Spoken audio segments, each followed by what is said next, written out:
Now, what about placement of topic sentences? Well, you would expect that a topic sentence would appear at the very beginning of a paragraph. It would be your first sentence. And it usually does. In many, many, many cases, you're going to put that topic sentence first. However, you don't necessarily have to. You can take your topic sentence and you can put it anywhere in your paragraph. You could put it at the beginning, you could put it at the middle, or you could put it at the end. Many writers, many successful writers, place the topic sentence elsewhere, maybe in the middle or maybe in the end, occasionally to give variety to their writing and to create a certain effect. Let's look a little more closely at the places you can put the topic sentence in a paragraph. And then you'll be able to decide whether or not you want to move your topic sentence occasionally to give your writing variety and to make it more interesting. Place the topic sentence in the beginning of a paragraph when you're writing expository or persuasive essays and you want to state your thesis directly. Remember, expository essays are essays that explain. So when you're explaining something or when you're persuading someone, you will usually want to put that topic sentence first to state your thesis clearly. You saw that in the previous examples that we did. Here's another one. One of the main causes of the American Civil War, 1861 to 1865, was slavery. The 11 states that formed the Confederacy depended on slavery to support their economy, using slave labor to produce their crops, especially cotton. On the eve of the war, the North and the South clashed over whether slavery should be permitted in the Western territories recently acquired during the Mexican War, 1846 to 1848, including New Mexico, parts of California, and Utah. Opponents of slavery were concerned about its expansion, in part because they did not want to compete against slave labor. So in this instance, I put my topic sentence first to clearly state to my readers what was going to happen in the rest of my paragraph. Place the topic sentence in the middle of the paragraph when you're writing a descriptive essay and you want to create a sense of balance. Try to place an equal number of sentences or examples above and below the topic sentence. For example, you might have 2 sentences above it and 2 sentences below it, or 3 sentences above it and 3 sentences below it. This helps bring across that idea of balance. Also, try to use parallel structure when you write this way, because this creates a smoother style. So when you have your topic sentence in the middle, go for equality and go for parallelism. Here's an example. She is good. She is good to her family, better to her friends, and best to herself. She is intelligent with her teachers, more intelligent when dealing with her neighbors, and most intelligent when dealing with her employer. Oh, she has many admirable characteristics. She is playful and fun, especially with young children. She is more playful and fun with guests, and most playful and fun with her friends. Yes, she is like a human violin, responding to the touch of circumstances. My topic sentence is right in the middle. Oh, she has many admirable characteristics.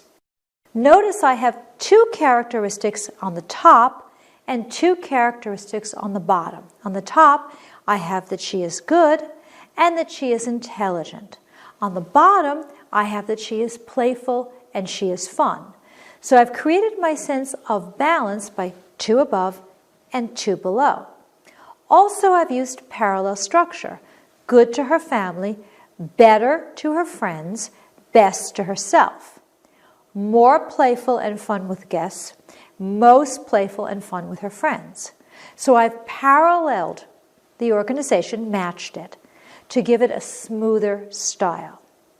This kind of writing takes a little bit more effort because you really have to make very, very conscious choices about numbers of examples and parallelism.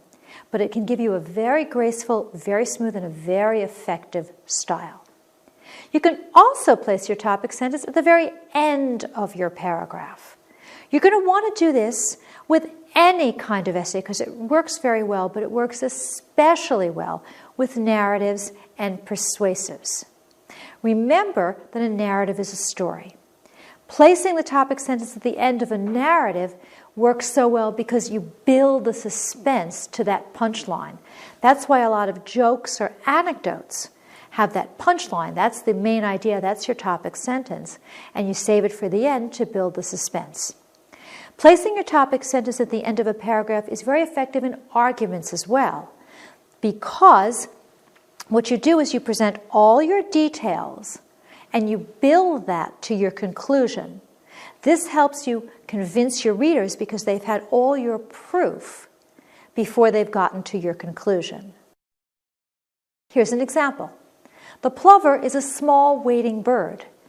A crocodile will open its jaws and let the plover enter its mouth safely. Amazingly, the crocodile will not snap its jaws shut. Instead, it patiently allows the plover to eat the small, harmful animals on its teeth. The crocodile gets its teeth clean and the plover gets an easy meal. The relationship between the plover and the crocodile is a perfect example of what scientists call symbiosis. So I've given a series of examples. I have built that to my topic sentence at the end. The relationship between the plover and the crocodile is a perfect example of what scientists call symbiosis. So now what I would like you to do is to pause the program and find the topic sentence in this paragraph. Then come back.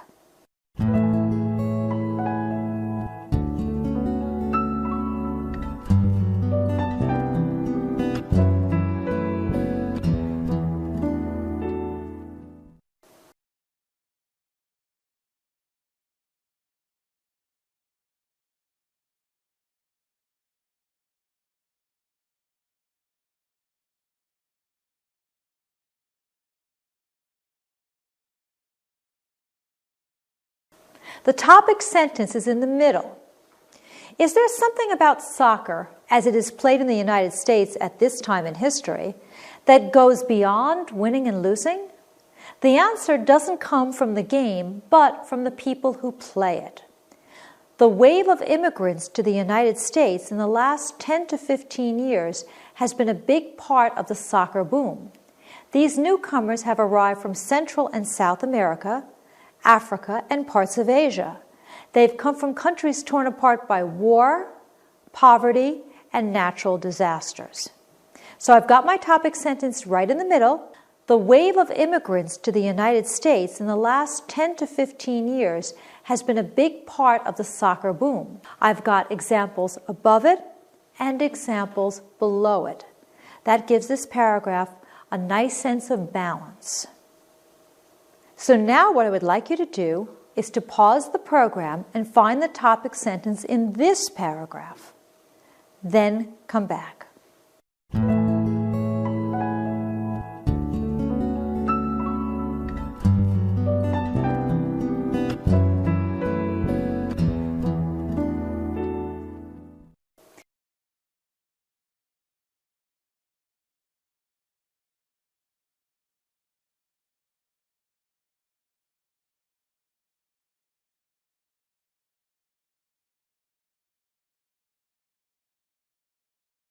The topic sentence is the first sentence.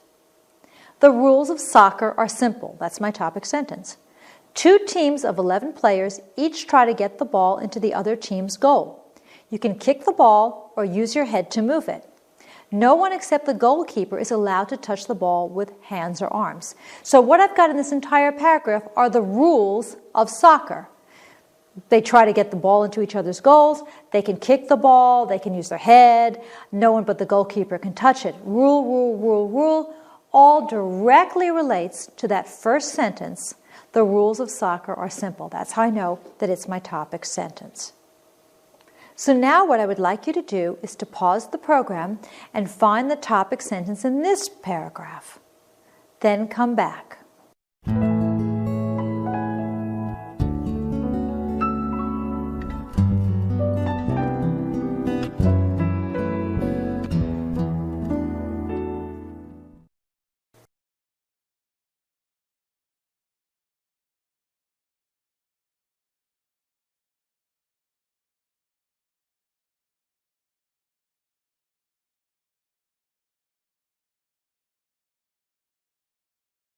The topic sentence here is the last sentence. Of course, soccer requires athletic excellence and physical stamina from its players. They have to run quickly, control the ball skillfully, kick forcefully, and pass precisely. It also requires sharp thinking and powerful teamwork. Individual players and their coaches must plan carefully and communicate effectively to succeed. These are some of the many reasons why soccer is such a great sport, popular all over the world. So what I've done in this paragraph is I've discussed some of the reasons why soccer is such a great sport. First of all, it requires athletic excellence. It requires physical stamina. Players have to run quickly, they have to control the ball skillfully, they have to kick forcefully, they have to pass precisely. In addition, other reasons include the fact that they have to be sharp thinkers, they have to play well together as a team, and then individuals and coaches have to plan carefully and to communicate. So I've given a great many specific reasons why soccer is such a great sport, which explains why it is popular all over the world.